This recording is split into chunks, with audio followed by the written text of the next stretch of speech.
person is not the end result. Being super flexible and fit and beautiful is simply just a fruit. It's simply a byproduct of that beautiful tree that should be growing into knowledge and congruence with Mother Nature.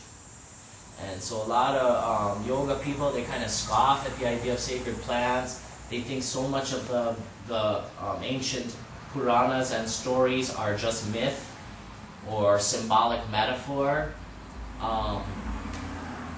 You know, it's really sad how little time has been spent by the yoga community on actually researching a lot of the stuff that's been written about through the ages. Let's research it. That's what Ananda and some of his people have done. I mean, they've taken those plants that are described in the Rig Veda and put them under microscopes and taken them and learned about what these things do.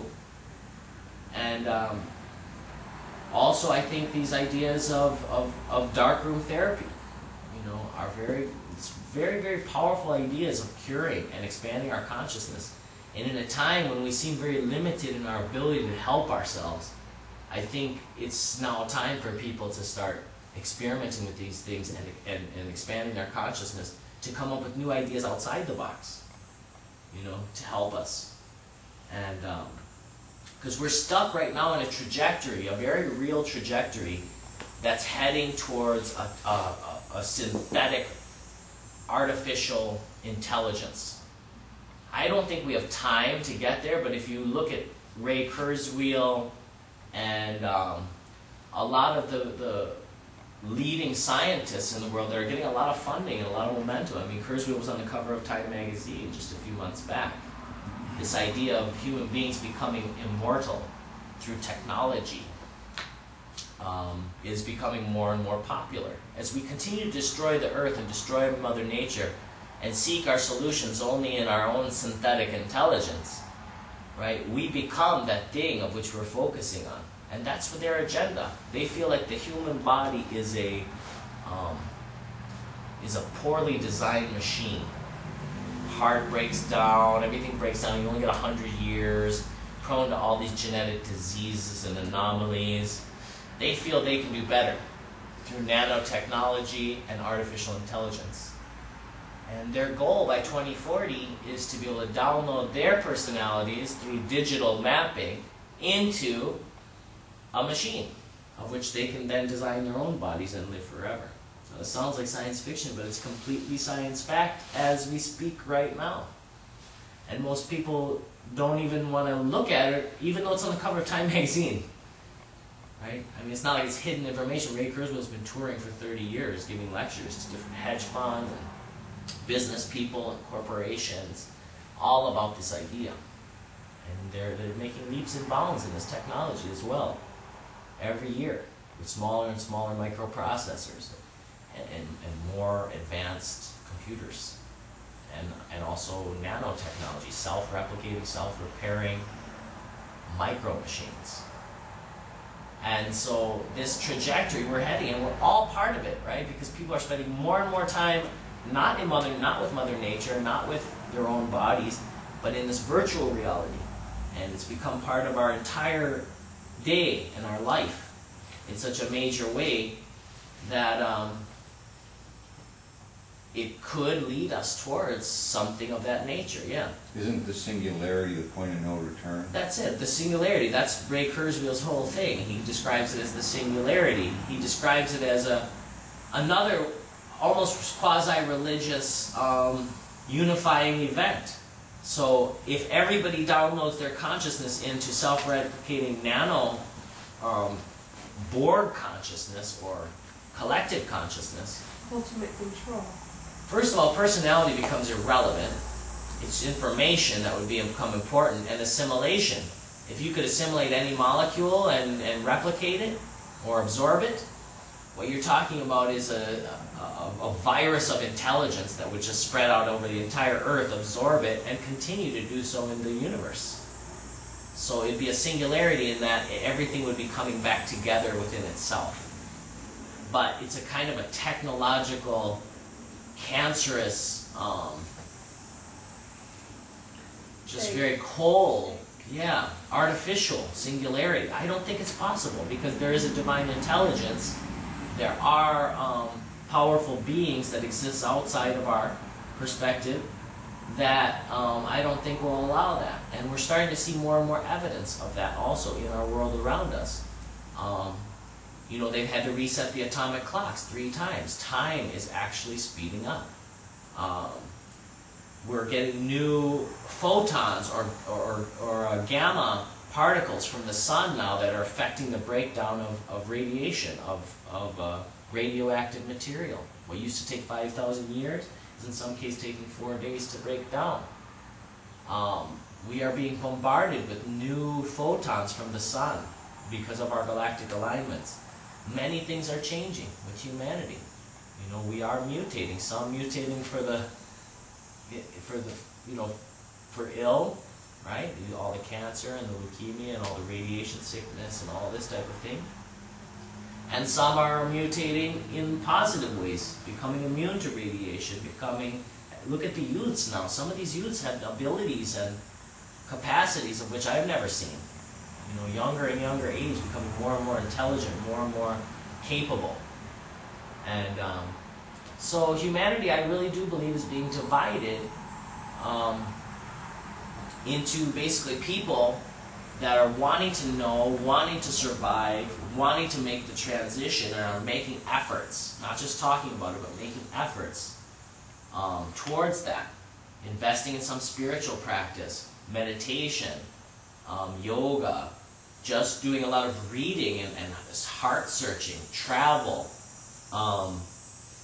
All of these things have an effect on our DNA. When we resonate emotionally in interest, with enthusiasm for intelligence, and with compassion, we generate that 8 hertz. We generate that, that tone, that frequency, that healing vibrational frequency. And that in itself protects us from the breakdown of our DNA and the mutation of our DNA. Exactly the same way that penoline, harmine, and the ayahuasca molecules do as well. Right? We can generate those fields through our emotional tones as well. Compassion. Compassion generates. There are people out there that can just generate so much compassion, so much vibration in 8 hertz that they can hold a seed in their hand and they'll germinate it in their hand. So those are people that have really strong healing powers. 7 hertz is what it takes to bend a spoon with your mind, which I also saw several times on this trip. 3 or 4 people were able to do that. So the human being and our bodies and our minds haven't even really been tapped. In fact, we've been operating at, like, in first gear, you know, thinking that's the highest gear for a long, long, long, long time due to our separation with nature and then separation from the old knowledge, from the old technology, from the old wisdom. And luckily some of that's coming back. And I don't know where it's being inspired from, but it's coming back. And people are becoming more and more interested in that stuff and learning more and more about it. And I'm just in the beginning, baby phases of it. But all I can say is that it's deepened my relationship with the yoga, my understanding of what it is, my understanding of who we are, our role, and our capacity. You know, human beings have been beaten down so much in these last years to the point where we think of ourselves as like a virus. And there is evidence that we behave that way collectively in terms of our degradation of the nature and our selfish negligence. But I think to accept that as the normal description of human beings and to just sort of give in to this idea that we're beyond all redemption is giving up way too early. It's like giving up before the fight has even really started.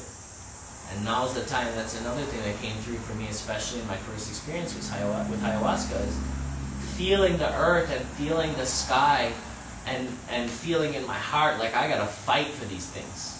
I gotta fight for this divine experience of being in a body and having the opportunity to interact with nature and to learn and grow in this reality, it's such a gift and it's so important that I have to fight, because people are throwing it away like, you know, like some garbage. Like it's not important. Like it just is here to be used and abused. And I think that's really sad. I think that's a great tragedy. But a lot of people are waking up to the falsehood of that. And that's why they're doing yoga. That's why they're, whether they know it or not, that's why they're coming to class and doing yoga, because they want to reignite that fire of divinity within themselves. Because if you don't see it within yourself, you're not going to see it in nature. You're not going to see it in the others. You're just going to see yourself as shit, and then you'll see everyone else and everything else as shit. And so when they come to yoga, it's that initially that idea of just saying, let me find that special, intimate aspect of myself that I really dig and groove on. And it's been proven that yoga helps people with their self-esteem and their self-awareness and their self-confidence. Because as they breathe and concentrate on their breathing, they learn to move, they learn to accept themselves. Right? Especially if they do it regularly. It has a way of helping you accept yourself and love yourself again.